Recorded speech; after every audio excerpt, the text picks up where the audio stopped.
Hello, everybody. Welcome to another episode of our cycle of interviews of the Coalition of the Americas. In this opportunity, I am accompanied by Cesar Haddad, who is the president of the Musculoskeletal Committee of the World Federation of Hemophilia.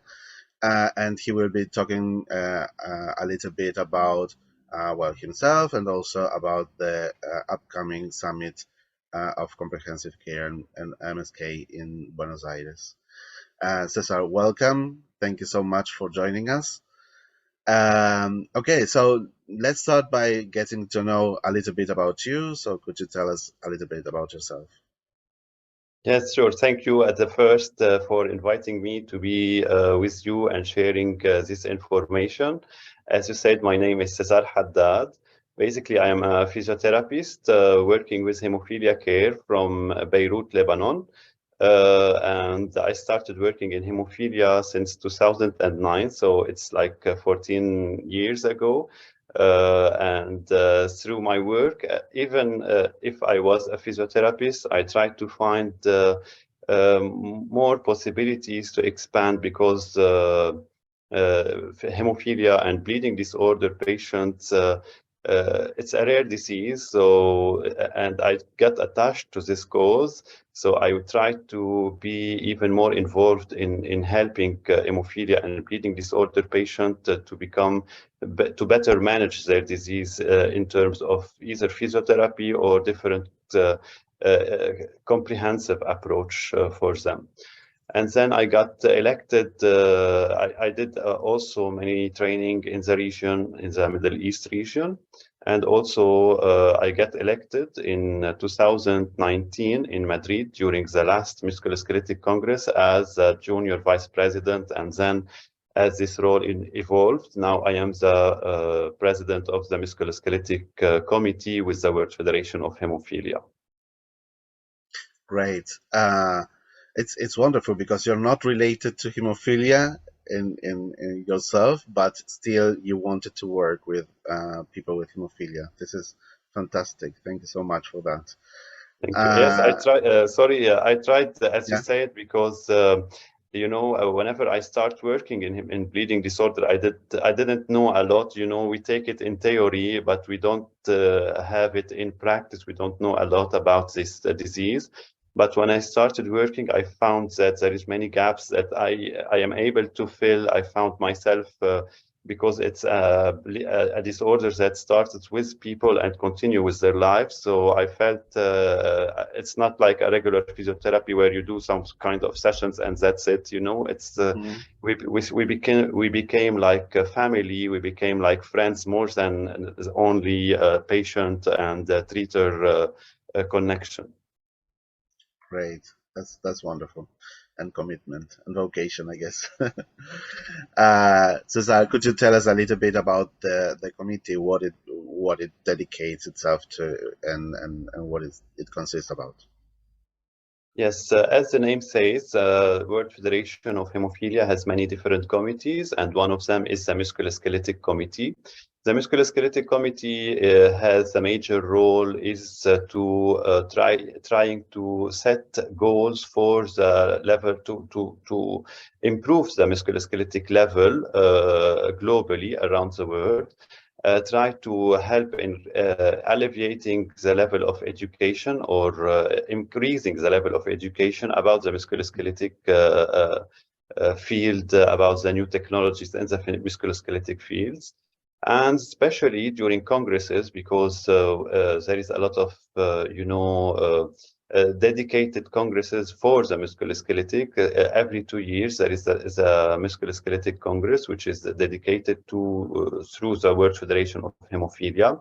So we try to plan the program to find out great speakers, to find out great experiences from all around the globe, to be able to be as much as possible beneficial and to help improving the experiences between healthcare professionals. Great. This is good because, and we are having in May, we have the MSK summit here in Buenos Aires. so it's quite close to myself at least in here in South America. So and so you told us about what it's usually done in these summits or congresses. What about this one? What would doctors see or find interesting of these MSK summits? Um, yes, this summit is, I think, very exceptional, and because it is maybe the first one after a long period from when we stopped because of COVID-19, and it's the first Congress, that is in person, where people can interact between others, they can learn, they can have interaction between other healthcare professionals from all around the globe.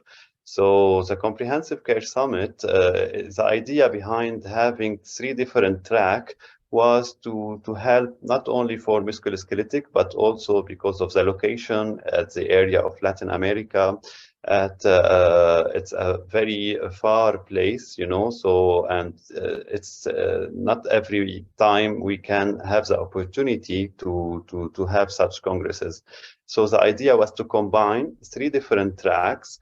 One of them is musculoskeletal, the other is medical, and the third is comprehensive, to be able to answer the needs of patients and other healthcare professionals.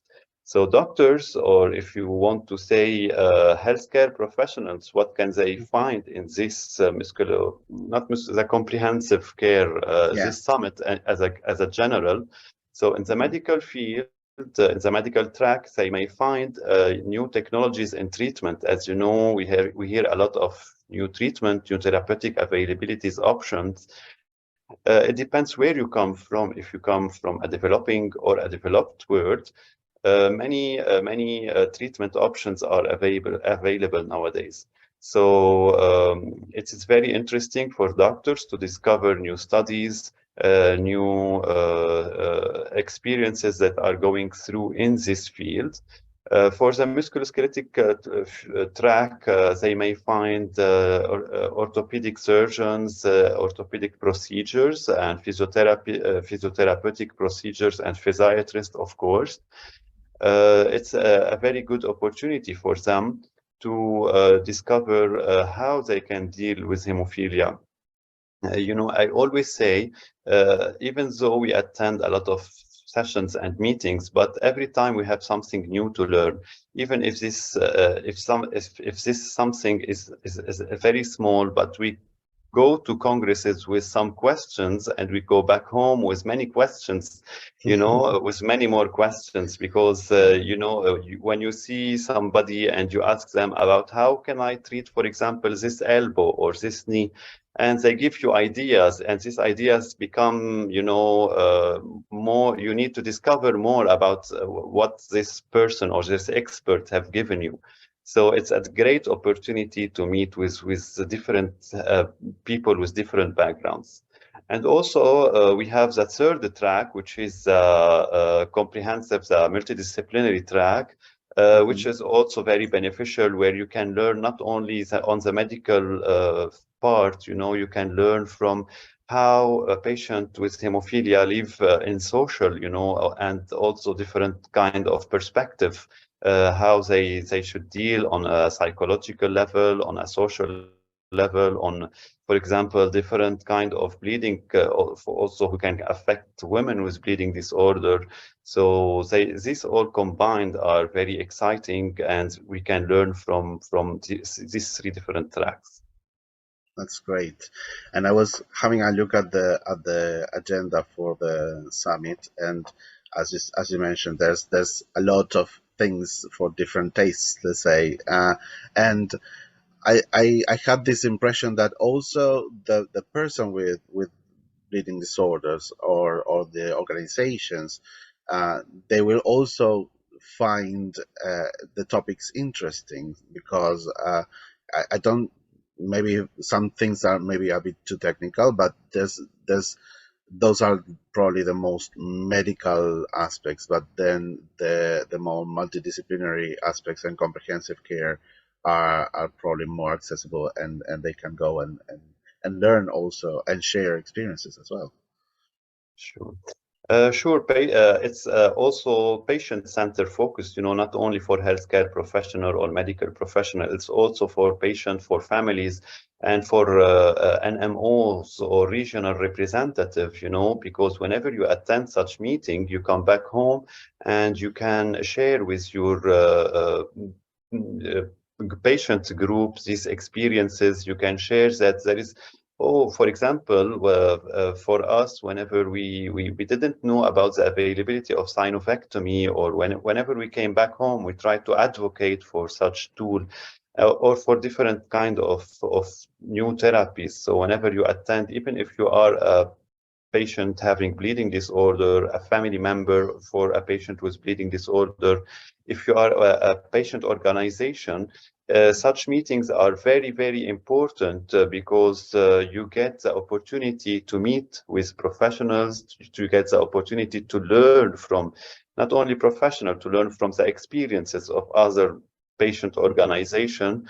So, and this is all leads to a better outcome, to a better quality of life for the patient, to a better follow-up, to a better comprehensive approach, a global approach at different levels. That's great, Cesar. I think I really like the idea of the whole summit, and I hope it's going to be very worth going and all. Uh, let's talk now about the current situation about comprehensive care. How do you see it uh, in the world? I don't know if you have data about South America, but how do you see the in general nowadays comprehensive care? Usually it depends on the region, if it was a developed or underdevelopment country, because as you know, we do a lot of workshop, we do a lot of congresses, and we meet a new people every time. And even though we think that we have reached a good level of understanding for what treatment or what the guidelines for hemophilia should be, we are still seeing that there is a lack of education.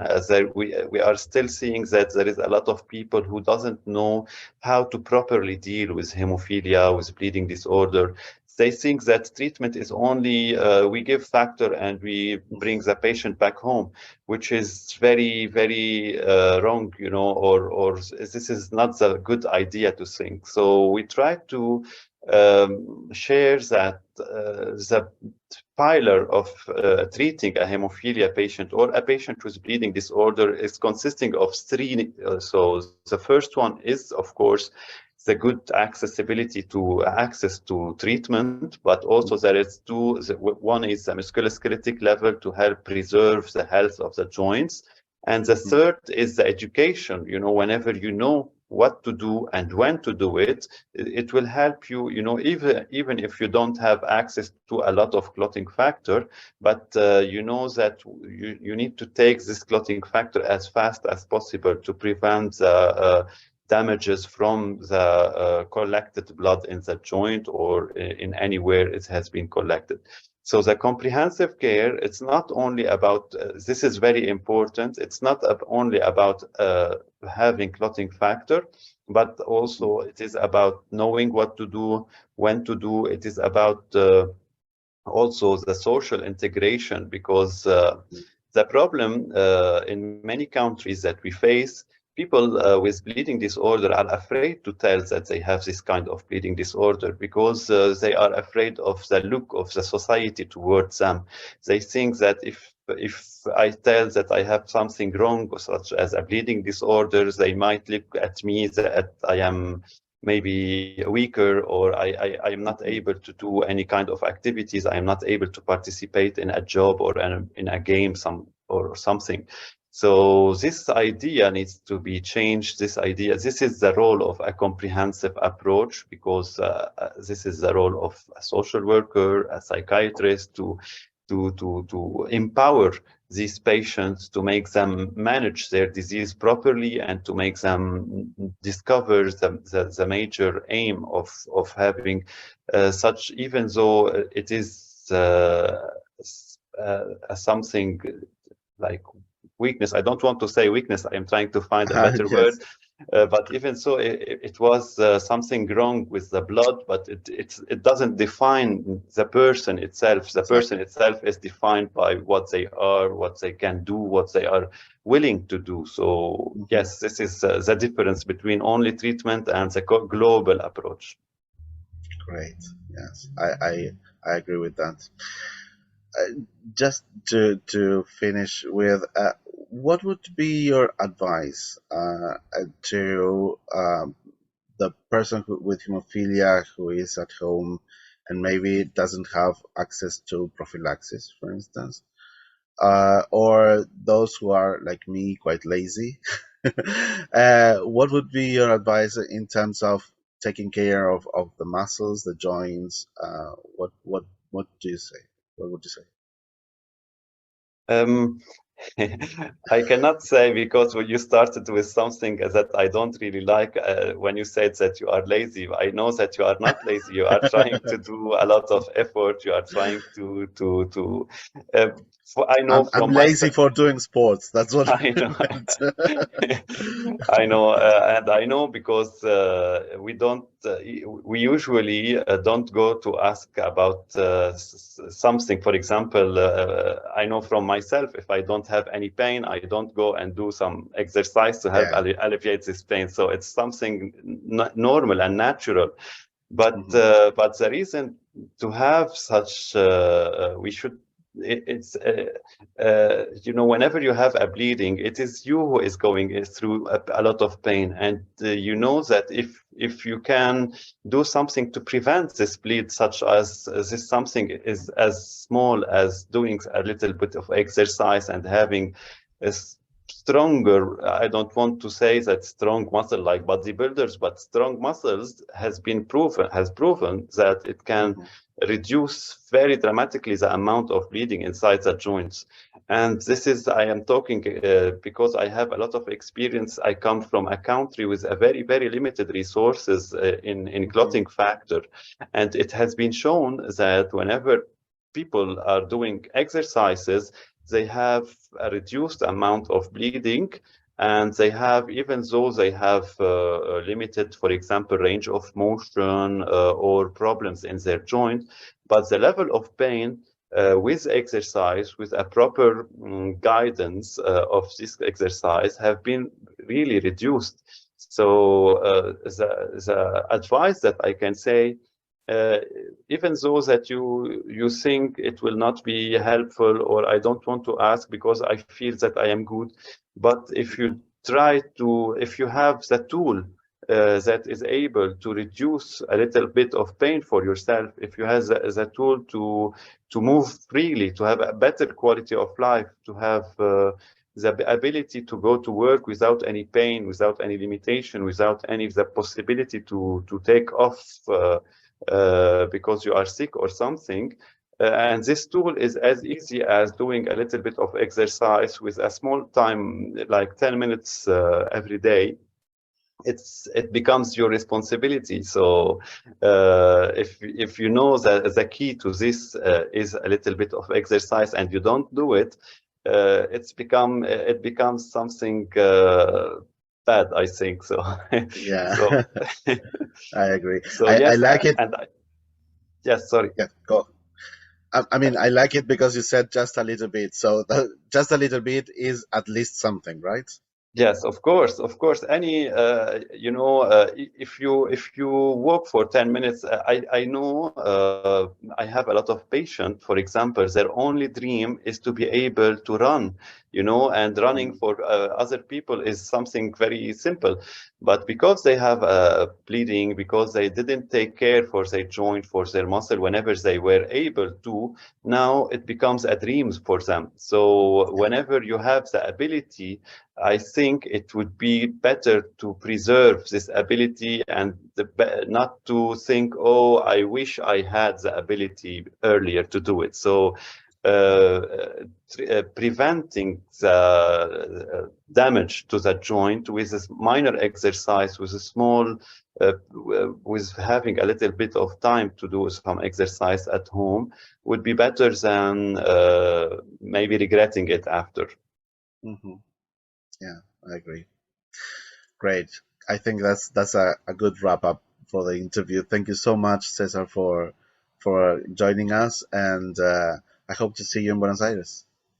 Thank you very much for inviting me, and I hope to see everybody also and to meet a lot of people. It's a good opportunity for me to meet a lot of people. So I am inviting everybody who is listening to us to join us in Buenos Aires and attend this very exceptional meeting with a lot of experts and people with bleeding disorder from all around the globe. So I hope to see you all. Great. Thank you so much. And we will meet again in the Cyclograph interviews in the next interview. Goodbye.